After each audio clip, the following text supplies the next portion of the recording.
The wedding drums were still echoing in her ears when she realized she had just signed away the life she once imagined. At 20 years old, Zoya had dreamed of university lectures, late-night study sessions, and a future shaped by her own hands. Instead, she stood beneath bright daytime sunlight in a crowded courtyard, henna still dark on her palms, as relatives whispered that she was lucky. Lucky to be married, lucky to be chosen, lucky that the groom, Faris Rahman, was financially stable. Faris was 40, a widower, a father of a 7-year-old boy. Zoya had never even spoken to him alone before the engagement was fixed. If you believe in kindness and second chances, take a moment right now to like, comment, share, and subscribe to And Stories. Your support helps bring stories like this to life. The first morning in Faris's house felt unreal. Sunlight streamed through tall windows into a home that was too quiet, too organized, too unfamiliar. Zoya stood in the kitchen, staring at the polished counters, unsure where anything belonged. The housekeeper had taken leave for a week, leaving her alone to settle in as the lady of the house. She felt more like a visitor.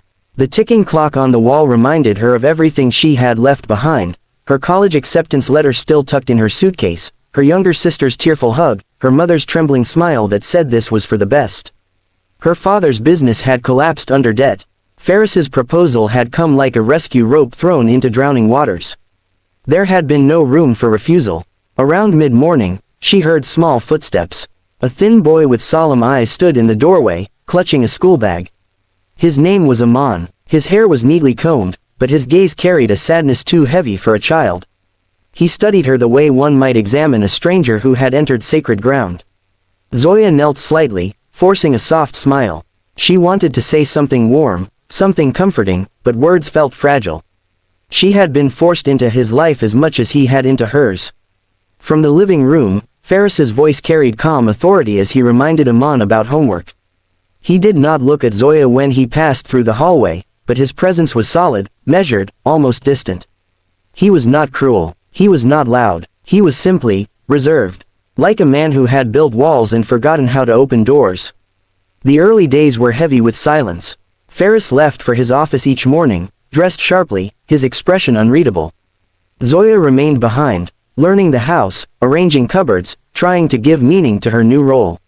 Every corner of the home whispered of another woman, Aman's late mother. Framed photographs stood carefully placed on shelves. The woman in the pictures had kind eyes and a graceful smile. Zoya often found herself staring at those images, wondering if she was an intruder in a story that had already been written. Neighbors visited with curious glances. Some pitied her youth, others admired her fortune. A few whispered that she must have been desperate. Those whispers reached her ears more often than anyone realized. One afternoon, while arranging books in the study, she discovered a stack of old university brochures. Her fingers trembled as she traced the names of departments she once dreamed of joining. She felt anger rise, not at Faris, not even at her parents, but at circumstances that had shrunk her world overnight. When Faris returned that evening, she gathered courage and asked, softly, whether she could continue her education someday. His expression did not change. He paused, considering her words carefully, then said they would discuss it later. Later never came that week. Instead, responsibilities grew. Aman fell sick with a mild fever, and Zoya spent the entire day beside his bed, pressing cool cloths to his forehead. At first, he resisted her touch, turning away stubbornly. But when the fever peaked and tears slipped from his closed eyes, instinct overcame hesitation. She held his small hand, whispering reassurance. In that fragile daylight moment, something shifted.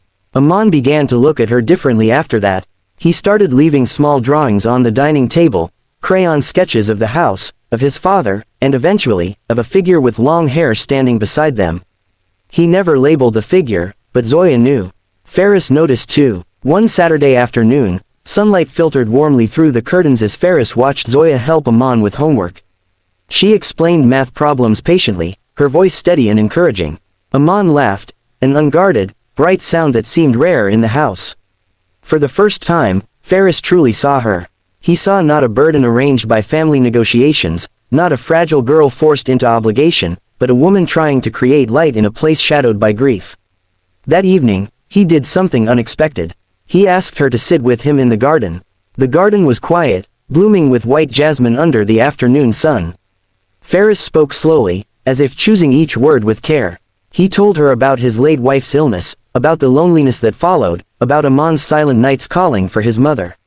He admitted he had agreed to this marriage not for companionship, but because his parents believed Amon needed a mother. He did not look proud as he said it. Zoya listened, her heart heavy but clearer. For the first time, she saw his vulnerability. He was not a villain in her story. He was a grieving man who had also been pushed by expectations.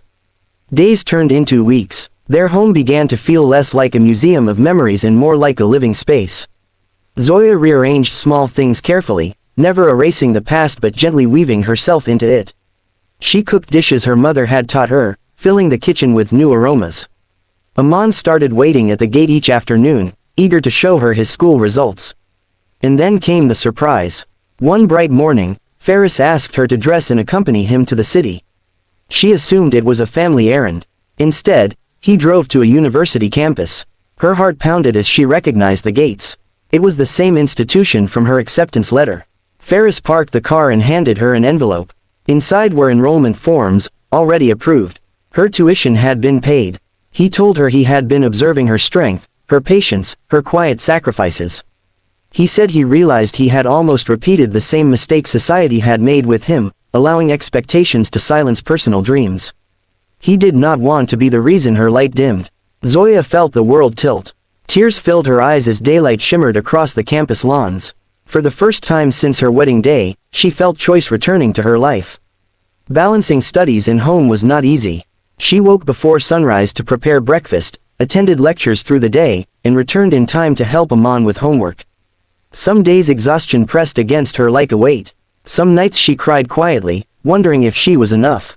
But Ferris changed too. He began coming home earlier, helping set the table, attending Amon's school meetings. He asked Zoya about her classes, listening with genuine interest. Slowly, companionship replaced formality. Respect replaced distance. One afternoon, during a school event held outdoors under bright skies, Amon introduced Zoya to his teacher as "my mother." He said it without hesitation. The word settled into her heart like sunlight breaking through clouds. Months later, on a breezy, daytime picnic in the same jasmine garden, Ferris apologized, not dramatically, but sincerely, for not asking what she wanted from life before marrying her. He admitted he had been afraid to hope again, afraid to love again. Zoya realized then that forced beginnings do not always dictate forced endings. She had entered the marriage feeling trapped, but she chose to stay not because she had to, but because she saw growth, in herself, in Ferris, in the fragile family they were building. Her college graduation came 2 years later under a bright afternoon sun. Ferris and Amon sat in the front row. When her name was called, Amon clapped the loudest. She no longer felt like the girl who had lost her future. She felt like a woman who had rebuilt it. If this story touched your heart, please take a moment to like, comment, and share. Stories of hope deserve to be spread. And before we reach the final moments of this journey, I have a special request. Comment, "Second chances shine," if you believe love can grow in unexpected places. Life did not magically become perfect. There were disagreements, tiring days, moments of doubt. But there was also laughter echoing through hallways that once felt empty. There were shared breakfasts in warm daylight. There was a child who no longer looked lost. And there was a man who learned that kindness is not shown through control, but through support. Years later, when people spoke about their marriage, they no longer whispered about age differences or arrangements. They spoke about partnership. Zoya often thought back to that wedding day when she believed everything had been taken from her. She realized now that while choice had been stolen at first, courage had restored it. Her story was not about being forced.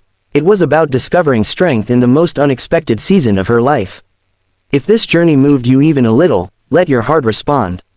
Engage with this video, share your thoughts, and remember that sometimes the brightest futures begin in the most uncertain mornings. Because kindness, when chosen deliberately, can transform even a forced beginning into a beautiful, sunlit tomorrow.